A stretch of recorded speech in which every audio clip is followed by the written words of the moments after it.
কিছুদিন আগে এক রোগী ইসিজি করছে, নিজে নিজে ইসিজিটা করাচ্ছে, বুকে একটু ব্যথা, একটু শ্বাসকষ্ট, মাথা ঘুরায়। তো ভাবছে যে একটু ইসিজিটা করে নেই। ইসিজিটা উনি করাচ্ছে। ইসিজিটা করাইয়া উনি জ্ঞানী গুণী শিক্ষিত লোক, নিচে লেখা দেখতেছে সাইনাস ব্রাডিকার্ডিয়া। এটা দেখে উনি হতভম্ব হয়ে গেছে। সরাসরি রিপোর্টটা নিয়ে আমার চেম্বারে আসছে, স্যার আমার এই সমস্যা, সাইনাস ব্রাডিকার্ডিয়া। এখন এটা কতটা জটিল এ ব্যাপারে একটু আমাকে একটু ধারণা দেন। তো যাই হোক, তাকে ট্রিটমেন্ট দিয়েছি, আশ্বস্ত করেছি, আলহামদুলিল্লাহ সে ভালো আছে। কিন্তু অনেকেই জানে না যে সাইনাস ব্রাডিকার্ডিয়াটা কি। এই সাইনাস ব্রাডিকার্ডিয়া কেন হয়, এর চিকিৎসা কি, যথাসময় চিকিৎসা না করালে কি কি ক্ষতি হতে পারে, এই ব্রাডিকার্ডিয়ার উপরে গুরুত্বপূর্ণ কিছু আলোচনা করব। আসসালামু আলাইকুম রহমতুল্লাহি ওয়া বারাকাতুহু। আমি ডাক্তার মীর শহীদুল ইসলাম। আমার চেম্বার শুভেচ্ছা 255, ঐতিহ্যবাহী শেখঘাট, সিলেট। জি, গুগলে গিয়ে ডাক্তার মীর শহীদুল ইসলাম কথাটি লিখে সার্চ দিলে আপনি আমার সম্পর্কে বিস্তারিত তথ্য পেয়ে যাবেন। দর্শক শ্রোতা, আলোচনা করব সাইনাস ব্রাডিকার্ডিয়ার উপর। সাইনাস ব্রাডিকার্ডিয়া আসলে কি? একটা সুস্থ মানুষের হার্ট রেট বা পালস স্বাভাবিকভাবে 70 থেকে 90 প্রতি মিনিটে এই রেটটা থাকবে।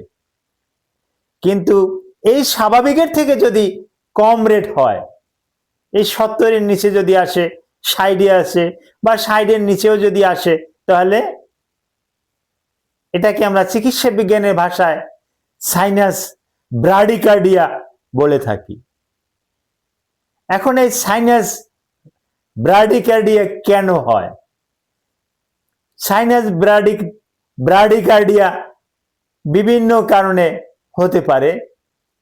এই ব্রাডিকার্ডিয়ার অনেকগুলো কারণ আছে, তার ভিতরে বিভিন্ন ঔষধের পার্শ্ব প্রতিক্রিয়া, যেমন বিটা ব্লকার, তার ভিতরে অ্যাটিনোলন, মিথাইল ডোপা,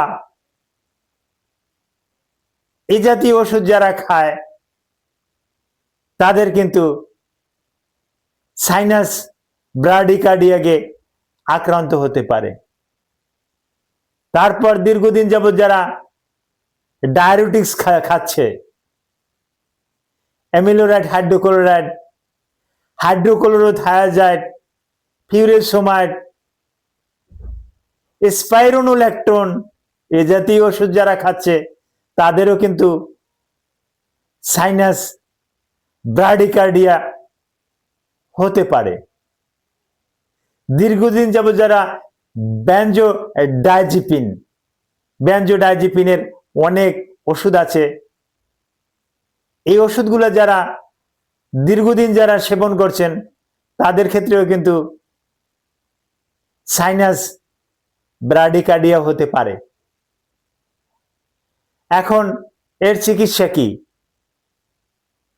এর লক্ষণটা কি? লক্ষণটা শরীরটা দুর্বল লাগা, একবার শুয়ে পড়ছেন আপনি উঠতে পারবেন না, মাথা ঘুরাবে, বমি বমি ভাব আসবে, বুকের বাম পাশে একটা চাপা ব্যথা থাকবে, বুক ধরপড়ানিটা বেড়ে যেতে পারে, শরীরে ঘাম দিতে পারে। এরকমের লক্ষণগুলো নিয়েই কিন্তু রোগীরা আমাদের কাছে আসে। আমরা সরাসরি তো রোগীর পালস রেটটা দেখি প্রতি মিনিটে কত, এটার উপর ভিত্তি করে রোগীকে বলে দেয় যে হ্যাঁ, উনি সাইনাস ব্রাডিকার্ডিয়াকে উনি আক্রান্ত, উনি কার্ডিয়াক ভাস্কুলার ডিজিজে আক্রান্ত, এরকমের কিছু তথ্য আমরা দিয়ে দেই। এখন এর চিকিৎসা রোগীকে সরাসরি ডক্টরের কাছে আসতে হবে। ডক্টর চিন্তা ভাবনা করে রোগীর লক্ষণের উপর ভিত্তি করে তারপর তাকে চিকিৎসা দেবে।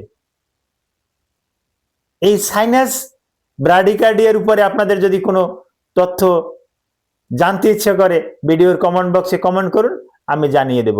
Thank you all.